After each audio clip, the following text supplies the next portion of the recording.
I've been with Luke for 10 years. Yeah, wow. I'm so the like before Luke became Luke? Mm-hmm. I'm the longest tenured band guy and I haven't missed a show. Wow. Yeah. A little bit about me, I'm from New York. I've been in Nashville for 11 years. This is actually my 10-year anniversary today with Luke, which is wild to think about while I'm doing this. In November at the 2024 PASIC convention, Ensemble Block had the privilege of catching up with Jake Sommers, drummer for the country music superstar Luke Combs, as he prepared for his first PASIC clinic entitled The Ins and Outs of Touring. Joined by his good friend and fellow bandmate, bassist Matt Maxwell, Jake gave us an exclusive behind-the-scenes look at the artistry and precision it takes to perform at the highest level.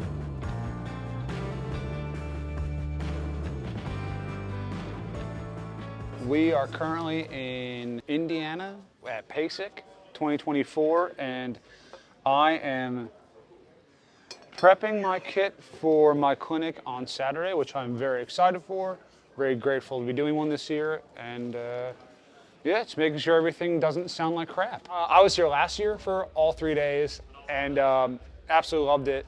My first time here was 2013 when I was a senior in college, and we had played the basketball arena back in 2019, and one of the guys from ProLogic's Pads saw us in town, said, hey, I'm getting you a day pass.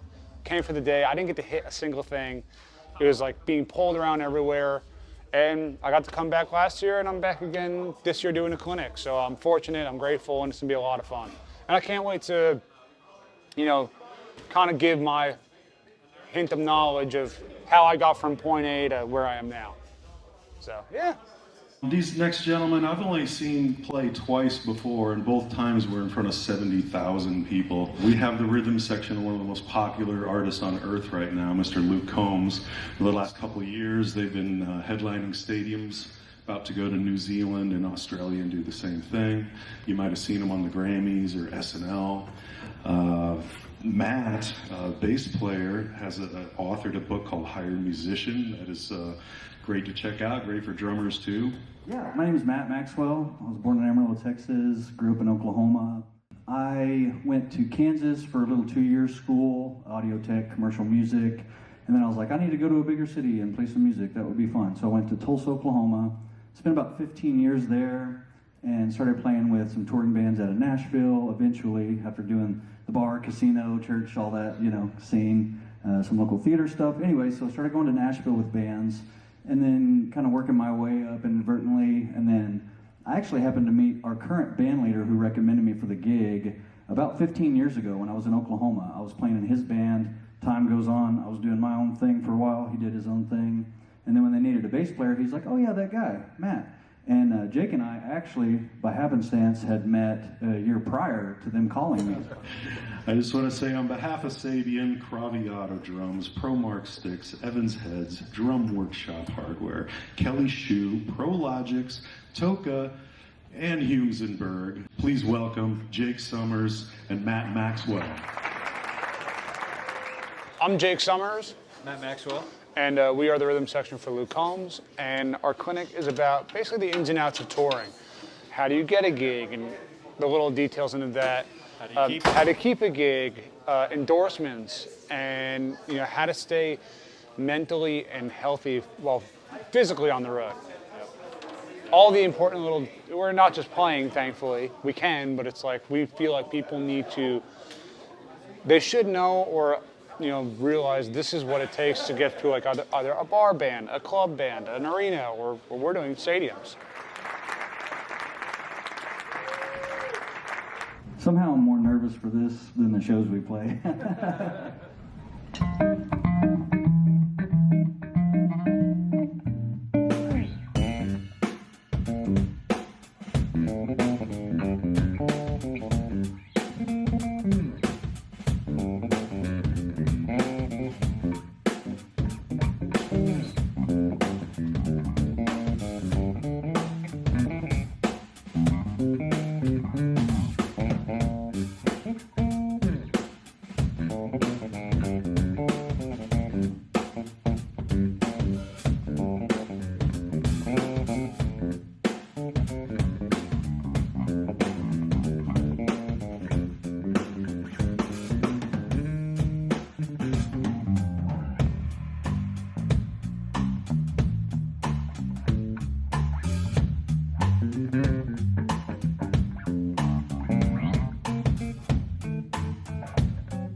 Yeah, thank you guys for being here. I want to thank real quick Sabian, Promark, Evans, GW, Craviotto, Toka, Humans and Burton Kelly Shoe.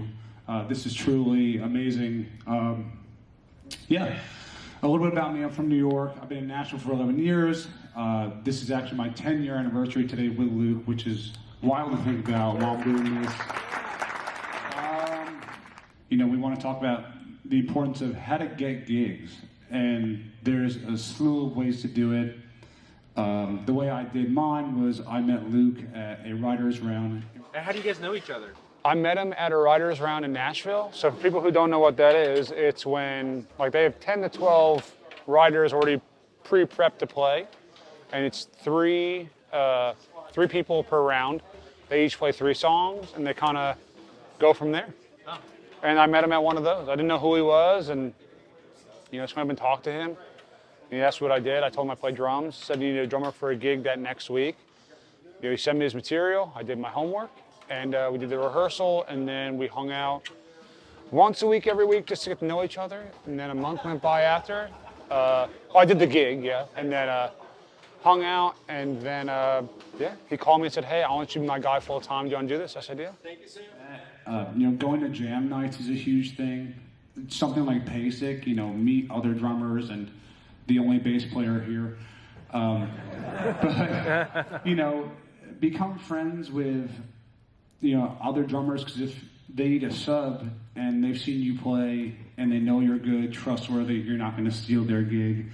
You know, it's one way to get in, and then if that artist or band likes you, they can recommend you to somebody else. So there's so many different ways to go about it. Jake and I both, I don't want to speak for you, but I feel like I've heard you tell this. We didn't really have a formal audition process for the band, you know, and that's usually how a lot of things work that I have experienced. I'm not saying that's the same for everybody, but it's like, you know, your buddy or somebody you like, you go, oh, they're good, but, you know, for 2 hours you play the show, there's a lot of other hours, buses, planes, you know, automobiles. And so you want somebody you can be around, you know, that's kind of cognizant of other people and their feelings, and they're in a bad mood, but they can keep it to themselves. You know, there's a lot of different things. But in general, I just wanted to point out, you know, for us, Tyler recommended me, and there was no formal audition process. And, you know, y'all are musicians, y'all know you're always subject to being terminated, unfortunately. But, you know, with that, like, getting a gig, it's like sometimes it's just your buddy recommended you, you know, whether you're incredible or not incredible. So, yeah. anyways, be a good person, I guess, is the moral of that rambling thing. Sorry. And a big thing is the hang. If you think about it, when you're playing a show, no matter if you're playing for 30 minutes, an hour, or you're the headliner playing for an hour and a half, 2 hours, you're only on stage for that minimal or really minimal amount of time. So the rest of the day, you're pretty much just hanging out, whether you're in a 15-passenger van, a bus, or you're flying. You need to be able to get along with everybody. If you just do your thing and you're a good hang, it's like that's really the formula. Yeah, no, it's true. It really is. Like, it's like 60% hang, I'd say now, 40% playing. If you can't hang, you can be the best player in the world. But if you can't hang, nobody's want to be around you. And treat everybody the right way, even if it's venue staff. That's a huge thing. You can be the best player in the world, but if you have a bad ego or anything like that, and you think you're the best, no one's going to want to work with you. I'm missing a hi-hat stand, which I need to snag one here in a little bit. Because, it's great and all, but we're missing one piece. Yeah. No big deal. It's just the no biggie. When he comes back, I'll get it. I don't know if someone's using it or whatnot, but. No, sir. Oh, you're good. Yeah, you're good. He's been waiting for that guy. That? He's ready. Yes, thank you. So what are we missing? That's it. Oh, all right, bye. I'm just missing. I need to get it from Toka, but it's tambourine. Oh, I'm good then. I haven't seen any Toka people. They should be here. They should be here. If you don't, if they I'm don't, supposed to be doing a signing with them tomorrow. So. then they're here. Yeah. Okay, I thought you. But this could be the last piece. All right, no, let me So. know. I mean, you guys seriously? I'm good. Everything else is solid. Thank you. When you're on tour, how much of this are you doing yourself, and how much do you have a tech helping out? Thankfully, I don't do any of this myself anymore. I've had a tech now since 2019. Now I have my own full-time dedicated tech who is wonderful, and with the way our tour is with like my riser, everything hardware-wise is essentially bicycle chain down. So like there's a bicycle chain on the hi-hat stand. I think the kick pedal comes off, but everything else hardware-wise, except for the China cymbal, because he likes to beat the daylights out of it as well at the end. Other than that one stand, the other stands all stay on, even my rack tom stand, my snare stand.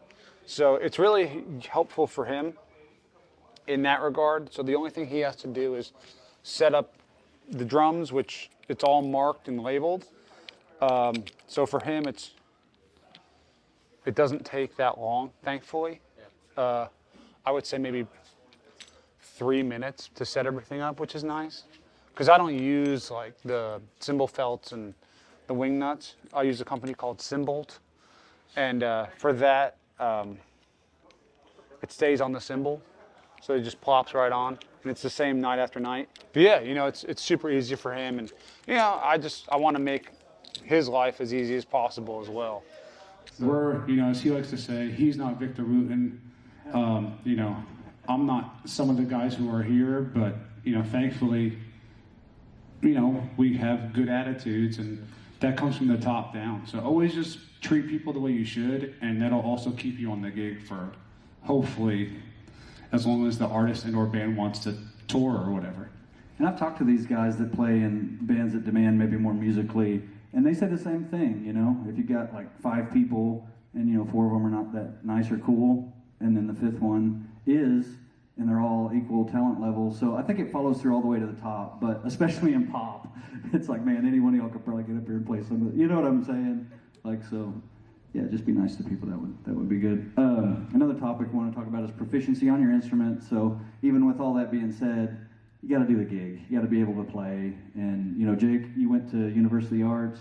Yes, Studied under a shout lot out of to them. Yeah, studied under a lot of great drummers, and I've taken a lot of lessons and played a lot of gigs, and so I can hold my own for sure.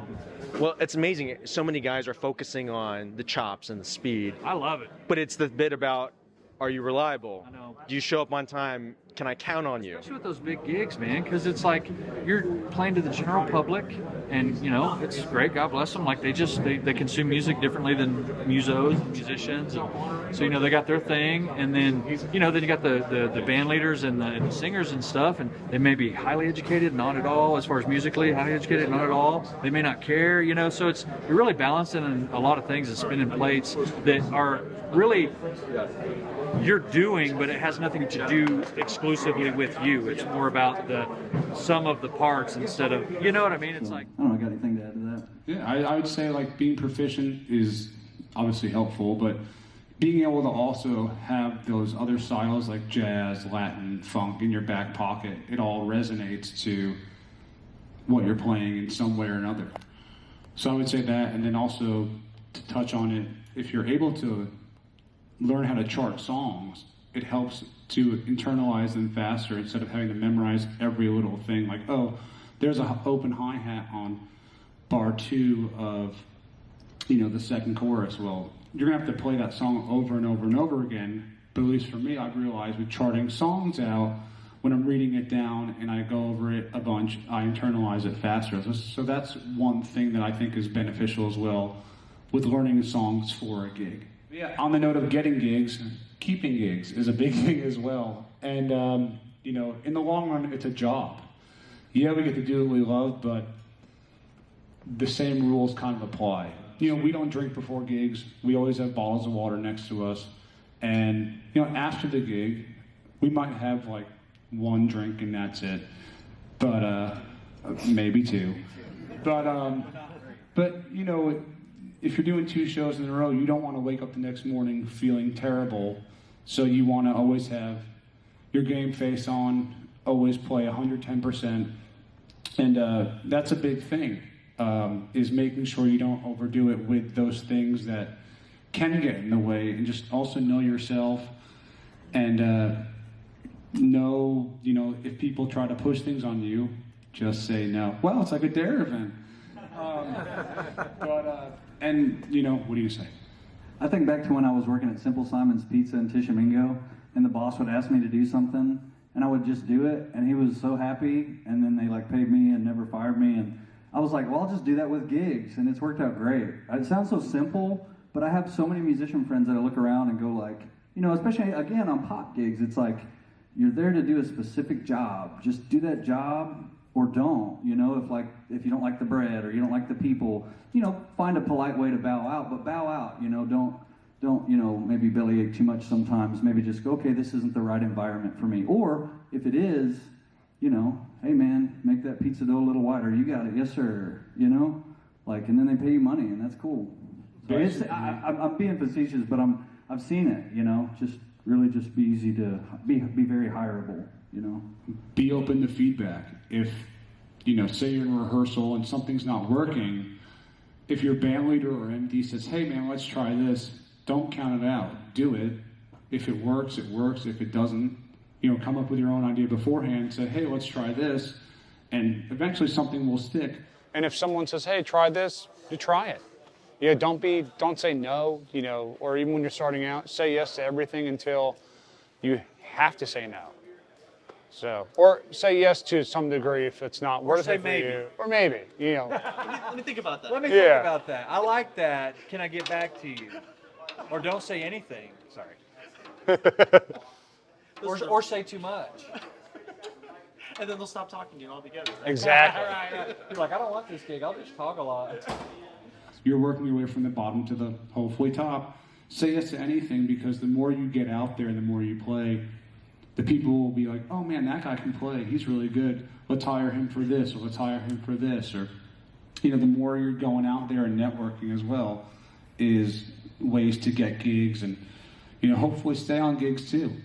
There's a lot of armchair psychology involved in what we do. I can go like, wow, I'm the worst musician in the band. They have the answer. Cool, I'll be quiet. Or I can go, oh, wow, I'm the best musician in the band. I have the answer. But I think the band leader's going to come up with the answer. So I'll just wait. You know, there's little things like that you can do to really show respect to, you know, I don't want to beat a dead horse, but, you know, like just, you know, be easy to work with, you know. Yeah, I can't emphasize that enough, y'all. And with our group, when we do rehearsals, we all kind of are able to have an opinion, which is nice. It's not just like one person. So they might be like, hey, what do you think? What do you think? We try everything out, and hopefully one of the first few things stick. Which is nice, you know, and not every band's ran that way. I was in a duo for a while, and they were just like, we're doing this. You got it. But then, yeah, this band's great. Like, our band leader's like, hey, any input, you know, within reason, and then we just kind of follow that a little bit. So, you know, you kind of got to read the room a little bit. Again, call back to the psychology thing, you know. Just be aware of other people. Yeah, I mean, not to throw this old band member under the bus, but he's not with us anymore because he had a bad attitude. That makes it sound like he's dead. No. Okay. No, he's just not with us on the gig. But you know, he didn't treat his tech right, other techs right. He would point stuff out if you like messed up at sound check. It's just sound check. It's not the gig. You know, you'll fix it, or you know, you might have just had an off day. But yeah, you know, just doing the right thing, being prepared. Always, you know, if you could be to sound check, 15, 20 minutes early, especially if you're a drummer and you have to bring your own stuff, be there 30 minutes early. Be the first person set up. Because then they'll be like, man, you know, we always get the drummer jokes, oh, they're the last one late, they have the most amount of gear. But if you're there first, you'd be like, hey, I beat all y'all here, got my gear set up, I'm ready to go. And that's what happened when I did my first rehearsal with Luke, was I was the first one there, all my gear set up, ready to go, to show like, I'm prompt, I'm ready, I'm professional. Hopefully I'll be here for the long run, and yeah, that's what's happening. Is that how you got so swole lifting all that drum gear? No, that's the gym. Okay. A big thing that I don't know if a lot of people talk about are endorsements. And, you know, it's about the relationships you have with your reps, most importantly, and playing what you love. It's not about free gear, how much gear I can get. You know, if you need to know when you're ready for an endorsement, because these guys probably get thousands of emails a day. We're people, they're people, they have a job to do, we have a job to do, we'd love to work with them. Hey man, this bass sounds great. I have a cool platform, and I do have enough people that I think it would make sense for you. It's like putting yourself in their shoes and going, yeah, that makes sense. Like if I were, you know, doing that job and I went, is this person going to really help us and build us in that way? Do I like them? Do they play well? You know, how do they interact with people on socials? Yeah, that's great. What's my budget for this year? You know, if you ask yourself some of those questions that they might have in their world, I think that's a really important thing. And, you know, a lot of times you'll answer the question and go, yeah, maybe I'll wait another year, you know, maybe I'll keep working on myself. TikTok following, YouTube, whatever it is you think, whatever angle works for you, you know. There's a lot of guys in here that have some great Instagram pages that I love, and it's like, you know, maybe that's your angle. You know, hey, I have a lot of followers. So yeah, Instagram, TikTok, those are other ways to do it if you're not touring or trying to be in a band. If you got TV appearances, you know, whatever it is, fill in the blank. And if you know, want to get with a company, and if you have buddies who are with that company and hopefully will vouch for you when you are ready, that's one way to help, you know. A little bit more of a personal touch, you know. Yeah. I know, hey, I know him. Yeah. Great. So the way I got with Evans and Sabian is through the great Don Famularo. He put me in touch with, thank you, yeah.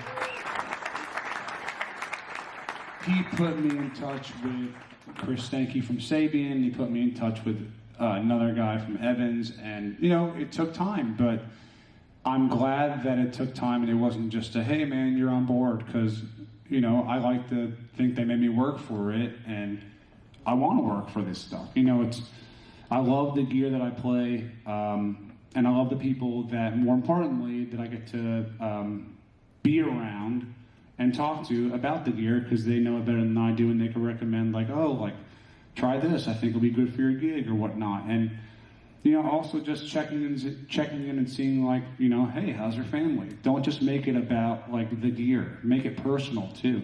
I play Craviotto drums, and the kick is a 14x22. All these are walnut with hybrid edges, so it's like a baseball bat into 45, and it gives me a little lower overtone.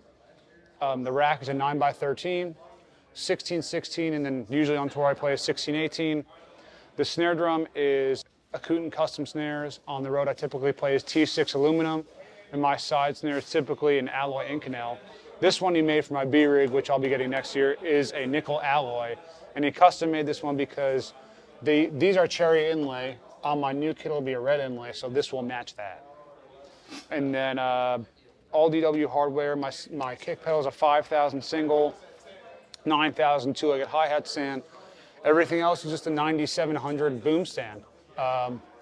You know, typically I hit hard, and depending on the song, and I need them to hold up, and even though they're bicycle chained down, you know, I need them to still be there. ProMark sticks, typically my name's on them, but it's the 747B forward balance, which I love. They just feel good in my hands. Evans heads.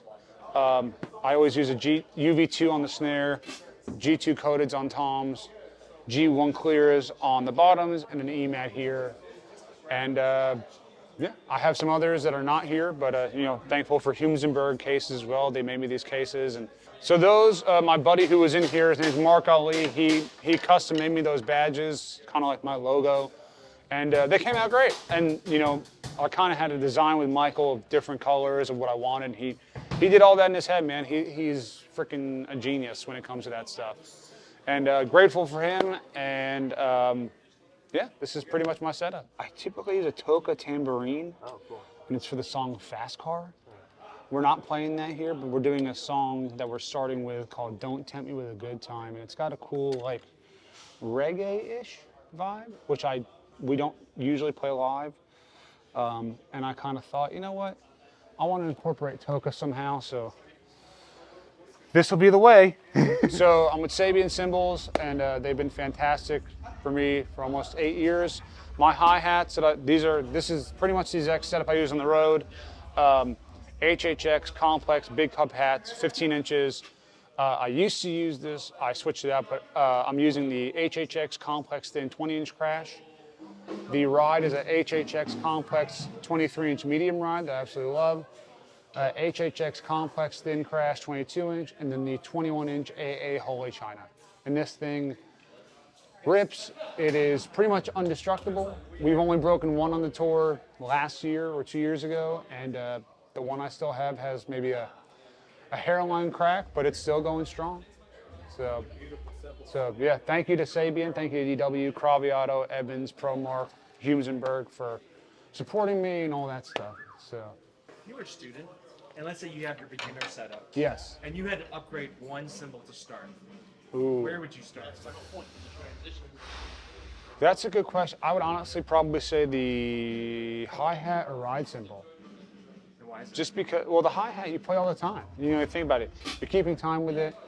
You're using your foot with it. And the ride cymbal, for the most part, if you do learn, or hopefully you want to learn every genre or most to improve your playing.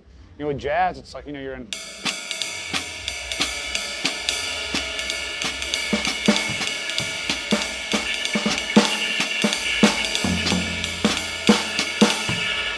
So, I mean, these two are staples. You know, this is great to have, you know, when I first got my first kit, I think it was just hi-hat, crash, and ride. But these two are the main factors in it. You know, all you need is for any time, not any, but if you can get away with this on a gig, you're good.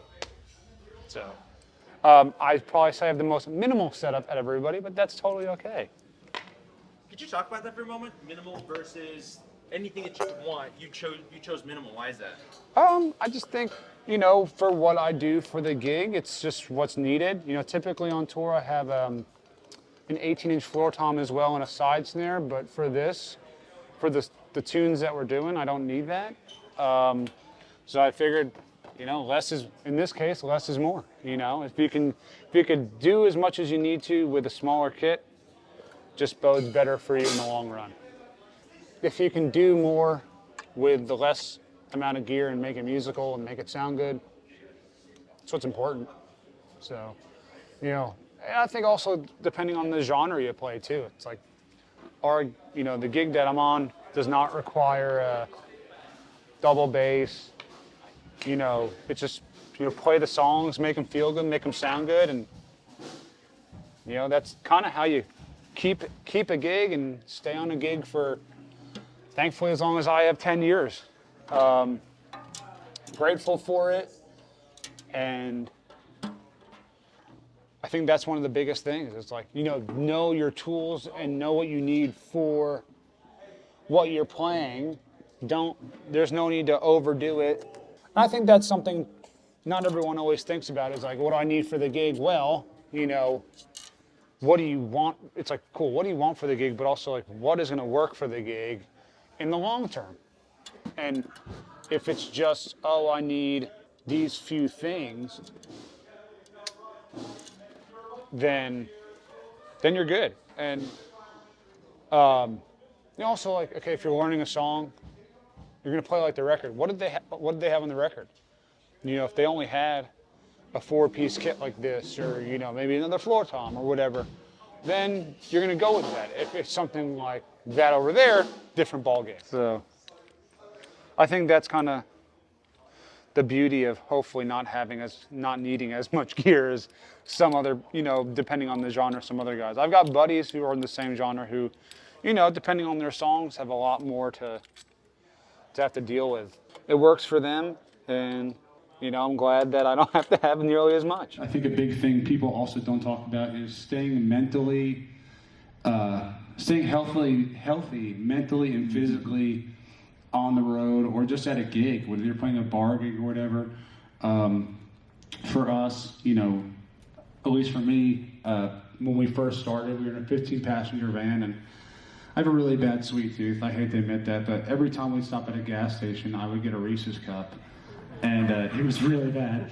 And then, we're fortunate enough to be on a gig that now provides catering, and my goal typically is try to eat as healthy as I can throughout the day, and stay away from the sweets after dessert. We're like each other's like buddy, but also worst enemy, because it's like, you want some dessert? And I'll be like, I don't know, do you want some dessert? As long as we're gonna run the next day. So we like help and hurt each other. So we do that. But we'll go walk around the city to get outside, because if you're in an arena, or for us, stadiums, but we did arenas, it can be dark in there and sometimes lonely, and you don't want to just death scroll your phone all day long. But I'll turn around and it's 4 p.m. and I'm like, I've been inside all day, and there's no windows, in some of these venues. I'm like, I gotta get outside. I'm going crazy. in the bus, it's like the curtain, so it's all black, and then you go inside, there's no windows, so it's easy to not get enough sunlight if you're not careful. So we'll walk around the city, or we'll go run stairs to get exercise, or for me, like, I'll just walk around the concourse and, hop on a few phone calls with friends and try to get some steps in and do some push-ups and sit-ups. Yeah, do all that stuff. Also, within the band, I don't know about y'all, but I feel like any band I've been a part of, I at least befriend one or everyone. It's just kind of part of it. Makes it tough if you get let go or leave, but it's just part of it. We're human. And especially on buses and stuff, you just become friends with them. So also staying healthy physically, but also mentally. Jake and I, like, hey, how do you feel like that last show went? It's so nice to have someone you can talk to. And if that's within the band, great. If not, and you got the bread, go talk to somebody, like, professionally or whatever. And then another big thing, whether you're home and you're playing a gig the next day, or you're on the road, get plenty of sleep, because the last thing you want to do is be exhausted for a show, because then you won't play well. You won't be at 100%. You might miss a note or two, and you don't really want to do that. So at least try to get the most amount of sleep you can. I take naps. When we're on the road, I have to. I don't get great sleep, so I'm a nap guy. And you like have to deal with, like, who am I? What's my name? Where am I? That, like, you feel weird after a nap. I do, but it's necessary, because then, like you say, I'm sharp for the show. Yeah. So yeah, just being in tune and in touch with what makes you perform your best. Obviously, I need to shed that lick, or like, oh man, I feel really whatever. I need to take some deep breaths. I do that before shows and stuff, exercise. And breathe while you're playing. Don't, you don't want to potentially pass out. I haven't had that happen, but there's been times where I have to tell myself in the moment, like, hey, breathe, you're good. Yeah, we'll open it up to any questions if anyone has any. Yeah. Are there any, like, sticking patterns that you gravitate towards, like, for fills, or are you kind of just going with it? I usually play what's on the record, just because, to me, it's like, that's what the audience has heard and listened to over and over and over again. So my job is to pretty much just, I'd like to also replicate that, because if there's a signature fill in the song and I don't play it, say there's a drummer out there and they're like, man, that's not right. You know, I want to make sure everything's like the record. So that triplet fill I do at the end of that, which I missed, my bad, you know, is just like the record, which unfortunately right now I didn't do, but you know.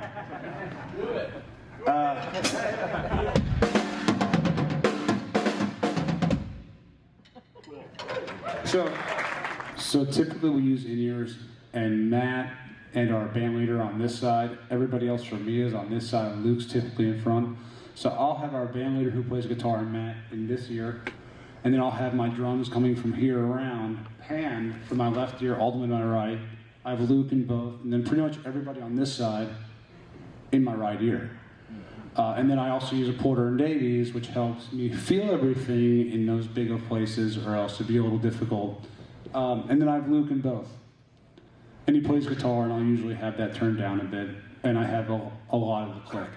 So that's at least what's in my mix. And drums.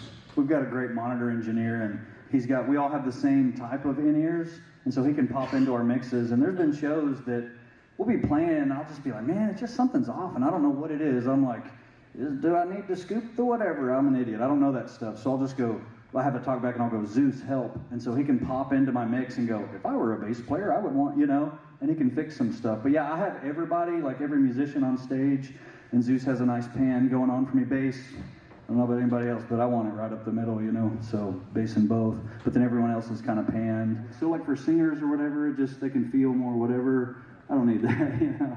I'm sure they're probably happy, I hope, but yeah. Does that answer the question? Okay, yes sir. Yes sir, in the back. What's up, man? Look, he's looking sharp, y'all. Come on, give him a hand. Yeah, he looks sharp, dude. That's what I should have done. Respect. I do it for you. So Jake, what did you have to do to augment your technique to play in these larger venues? You know, playing in smaller venues is one approach, but to be able to get through all these guitars and these seven amps and all this stuff, what did you have to do to be able to hit hard enough to be able to cut? Buy a metal snare. No, you don't have to buy a metal snare. But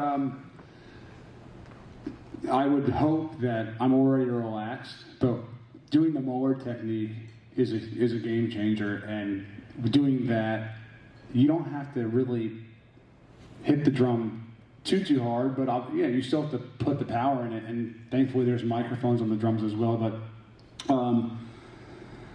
you know, I try not to, I think for me, if I don't play relax, I tense up a little bit, and if I don't drink enough water as well. So I also warm up 30 to 45 minutes before a show, and I just do like the standard singles, doubles, paradiddles. My favorite's a paradiddle diddle. But warming up helps a lot. And while I warm up, I do work on the molar stroke to make sure I can, you know, get that power with the snare drum. And I stretch too. I stretch my legs, I stretch my arms. I hate going up there cold, because then I have cramped up before, and I've had what's called like the death grip, like this, on a song that we play that's 148 BPM, and it's literally just doing this the entire time. And it really hurts. So I have to warm up before a show, which helps me kind of be loose and just kind of get that feeling going. And that's kind of what I do. Have you kind of evolved as the gig has grown since you've been there 10 years? Do you feel like, oh, I played this room, it needs a little more power. This room, and then now stadium, it's like I can hit the crap out of Yes, them. playing to the room, obviously, as well. You got to look how close is your singer to you? There's been times where Luke's right in front of my bass drum, and now he can be, how far is it's 30, gosh, really, really far out.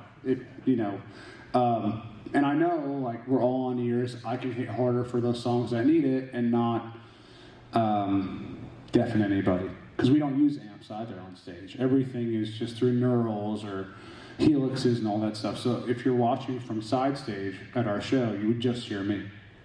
It's like for bass, like I would practice like in the beginning, and sometimes I'm stupid, I still do it, but I'll practice sitting down, but then like my strap's a little longer, so it goes from here. So sometimes I'll notice when I go to play a show, from here to here is a lot. And I'll go, beep. I'm like, whoa, what? I should have practiced standing up. So anyways, I don't know how that helps y'all, but sorry.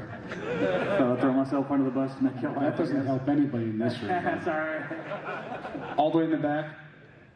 If you had to restart your career, if you got to restart it, how would you get your foot back in the door of this industry? Would you do anything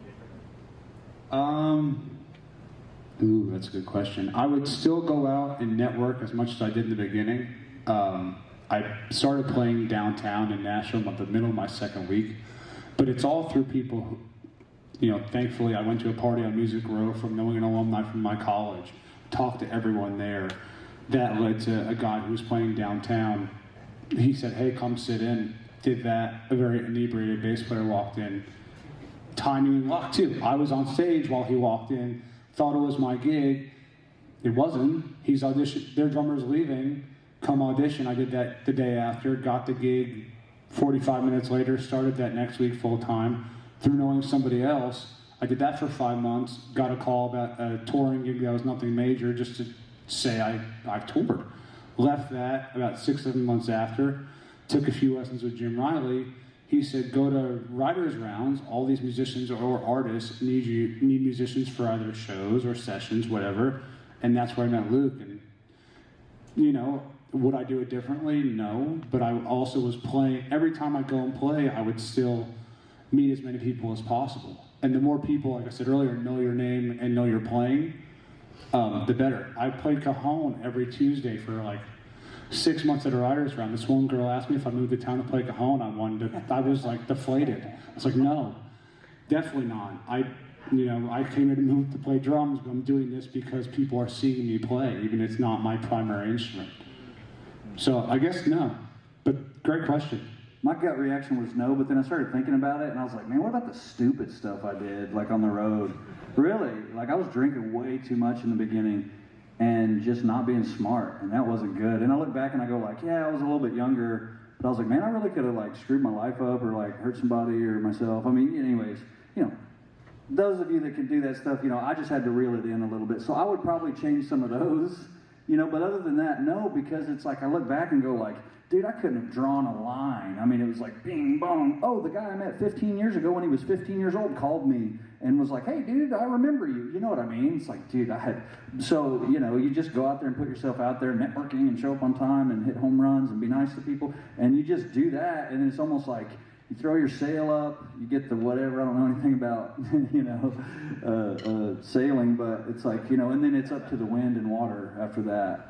So no, but maybe some of the drinking. I ought to drink a little less. I think we have time for one more question. You're right here in the, we can do two. You and then you. How do you balance your home and family life with your touring life, and is it difficult? Now, from the beginning, like when we first started touring, we were doing 150 shows a year. This coming year, we're only doing 25. My fiance is also in the industry, so she gets it.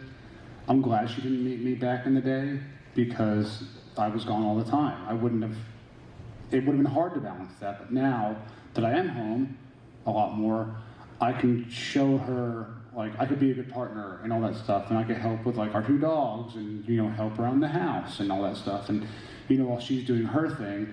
So, I think when it comes to being on the road, when you are on the road, you gotta be still there, still present. I FaceTime her, I call her, I make time for her as well when I'm on the road.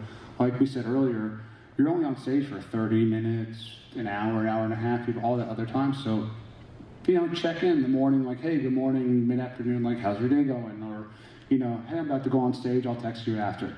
So those things go a long way. That'd be my advice. Technology rules. Simple question. You're playing open-handed, hi-hat, and then you go to ride. Have you always done that, or is that something you developed? I've always done that. No teacher has ever said to me, hey man, you gotta do this. And I tried when I was a kid. I can do it. I don't get nearly as much power, and I also tried making it fully left-handed kit. My left foot does not want to cooperate. And when I sat down, my arms just naturally did this, and you don't have to cross over. I can do...